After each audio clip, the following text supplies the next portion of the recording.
একটা প্রশ্ন দিয়ে শুরু করি। আপনি কি কখনো ভেবে দেখেছেন আপনার জীবনের কিছু সমস্যা এমন যেগুলো কোনোভাবেই ঠিক হচ্ছে না? চেষ্টা করছেন, দোয়া করছেন, কিন্তু যেন আকাশ একদম নীরব। আরেকটা প্রশ্ন, আপনি কি জানেন এমন একটি ছোট্ট বাক্য আছে যেটা আপনি প্রতিদিন বলছেন না বলেই হয়তো আপনার রিজিক আটকে আছে? হ্যাঁ, মাত্র একটি বাক্য, আস্তাগফিরুল্লাহ। কিন্তু অপেক্ষা করুন, এটা সাধারণ কোনো ইসলামিক ভিডিও নয়। আজ আপনি জানবেন এমন কিছু বাস্তব সত্য যেগুলো জানার পর আপনি হয়তো নিজেকেই প্রশ্ন করবেন, আমি এতদিন এটা না জেনে কি করছিলাম? একবার কল্পনা করুন, একজন মানুষ যার ঋণ পাহাড়ের মতো, মন সবসময় ভারী, রাতে ঘুম আসে না। হঠাৎ একদিন সে একটি অভ্যেস শুরু করে, কোনো টাকা না, কোনো নতুন স্কিল না, কোনো মানুষের সাহায্য না, শুধু আস্তাগফিরুল্লাহ। 6 মাস পর তার জীবন বদলে যায়। কিভাবে? এই প্রশ্নের উত্তর ভিডিওর শেষ অংশে আমি এমন একটি হাদিস শেয়ার করব যেখানে আপনি পেয়ে যাবেন। আজ এটা শুনলে আপনার চোখ ভিজে যেতে পারে, কিন্তু তার আগে একটু সত্য কথা বলি। আপনি এখন ভিডিও স্কিপ করতে চাইছেন, তাই না? ভাবছেন, আহা, আবার সেই তওবা ইস্তেগফার। কিন্তু আপনি যদি এই ভিডিওটা স্কিপ করেন, হয়তো আপনি এমন একটি দরজা বন্ধ করে দেবেন যেটা আল্লাহ আপনার জন্য আজই খুলতে চেয়েছিলেন। আস্তাগফিরুল্লাহ মানে শুধু ক্ষমা চাওয়া নয়। আমাদের একটা বড় ভুল আছে, আমরা ভাবি আস্তাগফিরুল্লাহ মানে শুধু গুনাহ করলে বলা। ইস্তেগফার শুধু পাপের জন্য নয়, এটা রিজিকের দরজা, মানসিক শান্তির চাবি আর আল্লাহর সাহায্য নামানোর মাধ্যম। কোরআনে আল্লাহ বলেন, তোমরা তোমাদের রবের কাছে ক্ষমা চাও, নিশ্চয়ই তিনি ক্ষমাশীল। তিনি আকাশ থেকে তোমাদের উপর বৃষ্টি বর্ষণ করবেন, তোমাদের ধন সম্পদ ও সন্তান বৃদ্ধি করবেন।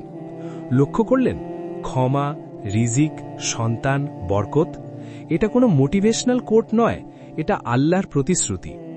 একবার নিজেকে জিজ্ঞেস করুন, আমি কি সত্যি নিয়মিত ইস্তেগফার করি, নাকি শুধু বিপদে পড়লে? কেন আমাদের দোয়া অনেক সময় কবুল হয় না সেটা আমরা জানব। এবার এটা কঠিন কথা, কিন্তু সত্য। আমরা দোয়া করি, কিন্তু ইস্তেগফার ছাড়া দোয়া করি। এটা এমন, আপনি দরজা খুলতে যাচ্ছেন কিন্তু চাবি ব্যবহার করছেন না। এটা গুনাহ দোয়ার পথে দেওয়াল তৈরি করে। ইস্তেগফার সে দেওয়াল ভেঙে দেয়। আপনি হয়তো ভাবছেন, আমি তো বড় গুনাহ করি না, কিন্তু নামাজের অলসতা, হারাম কন্টেন্ট দেখা, মানুষকে কষ্ট দেওয়া, অহংকার, হিংসা, এগুলো কি ছোট? ভিডিওর শেষ অংশে আমি এমন একটি গুনাহ বলবো যেটা আমরা প্রায় সবাই করি, কিন্তু এটা আমাদের রিজিক ধ্বংস করে দেয়। বাস্তব জীবনের একটা ঘটনা বলি। একজন যুবক ভারতের এক ছোট্ট শহরে, কিন্তু ডিগ্রি আছে, চাকরি নেই। প্রতিদিন ফজরের পর সে শুধু একটাই কাজ করত, 100 বার আস্তাগফিরুল্লাহ। 3 মাস কিছুই হল না, 6 মাস তবুও না। একদিন সে হতাশ হয়ে বলল, আল্লাহ, আমি কি ভুল করছি?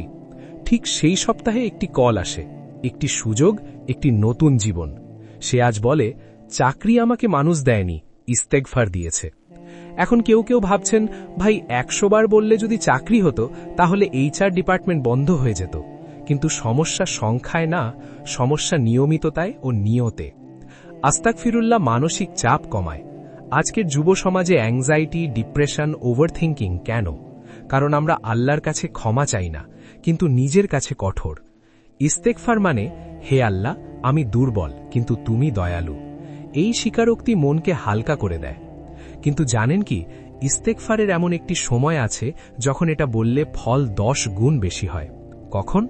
ভিডিওর শেষ অংশে আমি নিশ্চয়ই বলছি। সবচেয়ে শক্তিশালী সময় রাসূল সাল্লাল্লাহু আলাইহি ওয়াসাল্লাম বলেছেন, যে ব্যক্তি ফজরের আগে ইস্তেগফার করে আল্লাহ তার জন্য বিশেষ সাহায্য পাঠান। মানে শেষ রাত, যখন সবাই ঘুমায়, আল্লাহ বলেন, কে আছে ক্ষমা চাইবে আর আমি ক্ষমা করব? আপনি কি সেই ডাক উপেক্ষা করবেন? যে গুনার রিজিক আটকে দেয়, এবার আমরা সেই গুনার কথা বলি। আপনি কি প্রস্তুত? সেটা হলো অহংকার, নিজেকে বড় ভাবা, আল্লাহর নিয়ামতকে নিজের যোগ্যতা ভাবা। ইস্তেগফার অহংকার ভাঙে, আর আল্লাহ ভাঙা হৃদয় ভালোবাসেন। আজ থেকে শুরু করুন, এখনই সিদ্ধান্ত নিন। আজ রাতে ঘুমানোর আগে, ফজরের পর, গাড়িতে, হাঁটতে হাঁটতে আস্তাগফিরুল্লাহ কমপক্ষে 100 বার, কিন্তু মন দিয়ে। হয়তো এই ভিডিওটা আপনার জীবনের টার্নিং পয়েন্ট। হয়তো আজই আল্লাহ আপনার জন্য একটি দরজা খুলে দেবেন। কিন্তু প্রশ্ন একটাই, আপনি কি ইস্তেগফার করবেন নাকি আবার কাল থেকে? ক্ষমা চাইতে দেরি করবেন না, কারণ আল্লাহ ক্ষমা করতে কখনো দেরি করেন না। আল্লাহ আমাদের সকলের গুনাহ ক্ষমা করুন। আমিন।